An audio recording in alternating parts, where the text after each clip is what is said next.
how did I learn Japanese? With the bare minimum effort, okay? And how did I pass N2 Japanese level equivalent? It's quite high. The highest level is N1, but I passed N2 this year and I'm so proud of myself. I'm Elaine, I lived in Japan for 3 years and I'm here to share my insider tips and secrets and adventure experience with you of my life in Japan and my life experience. So, subscribe for more. I know a lot of people, they learn Japanese through anime. That was the medium that introduced them, that sparked the interest in Japanese culture and many more. And I was the same. I started with anime, but then I realized one day, maybe I should get serious in this. I downloaded the app to learn Hiragana, and every single day I practice learning all the Hiragana first and testing myself, spaced repetition. You know, the best way to learn is to test yourself constantly. So learn the foundation, which is the Hiragana. And after I mastered and know how to write Hiragana and recognize it, I turned to Katakana.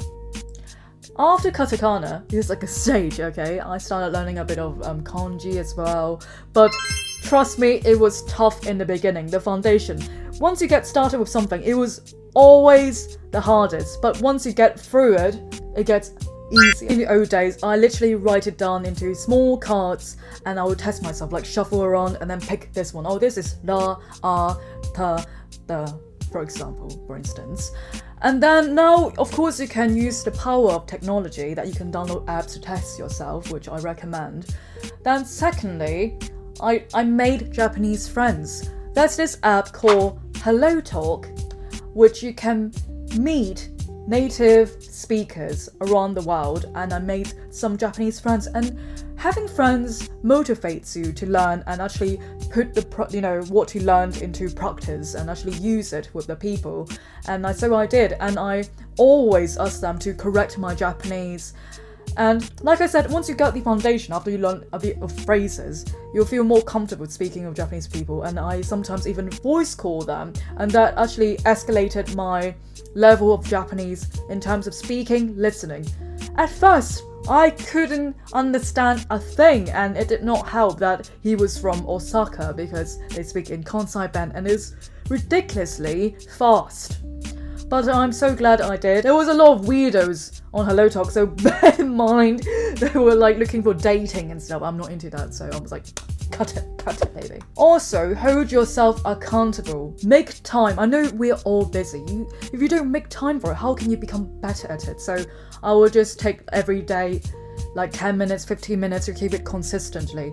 It's consistency that brings result. And so have a go. And my goal was to pass, I think it was an N3 in the first year I was learning Japanese. And so I tried hard, downloading apps on my phone. Whenever I see a word that I don't understand, I'll put it into the app. It's called Japanese literally. And then I will test myself what it meant. I feel like there was another YouTuber that talked about it. I think his name was Chris. But immersion is key. And so I made it easier for me to learn, because if you're not interested in something, if you don't have passion and love, it's hard to keep it consistently. So I listen to Japanese music, I watch dramas, manga, I start reading manga. And what's good about it is that they have hiragana always. So if you can't understand the kanji, you understand the hiragana and then you can look it up to translate it, to understand the meaning behind it. So that was perfect. So I always try to motivate myself, listening to Japanese songs. And then once I got better at it, I started listening to radio and increasing my knowledge. Then, after I got better at Japanese, I would say N3 level, I started watching shows, Netflix. Not in English subtitles, in all Japanese. Yes, in all Japanese. So then I'm forced to read the Japanese subtitles and understand what it meant. And again, you can, search the words you don't understand, but gradually your listening will become better.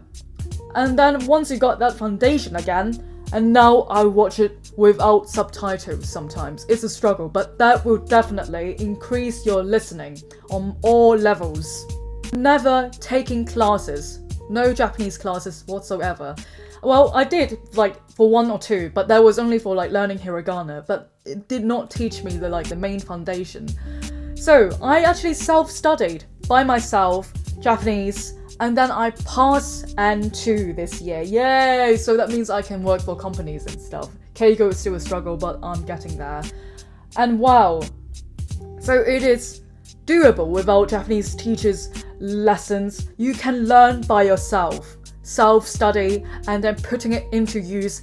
Input and output is vital. Yes, children's book. There was this app that I found. It's basically like everything like for children, but in Japanese. And they were reading it to me, and I actually got like a Japanese, app store back then, and I downloaded it, and I think it's great because the best way to learn a new language is to start imagine yourself as in like little kid, like a baby, and it grows from there. Don't just straight away go, yeah, I can read the newspaper.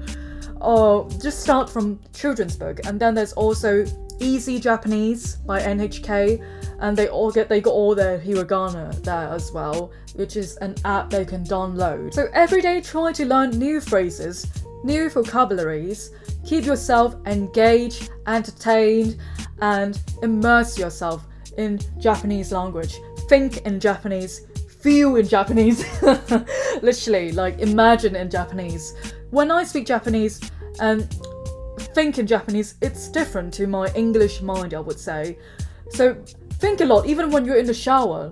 How would you say that phrase? And then read it out loud as well. So many people are like insecure about their accent and pronunciation.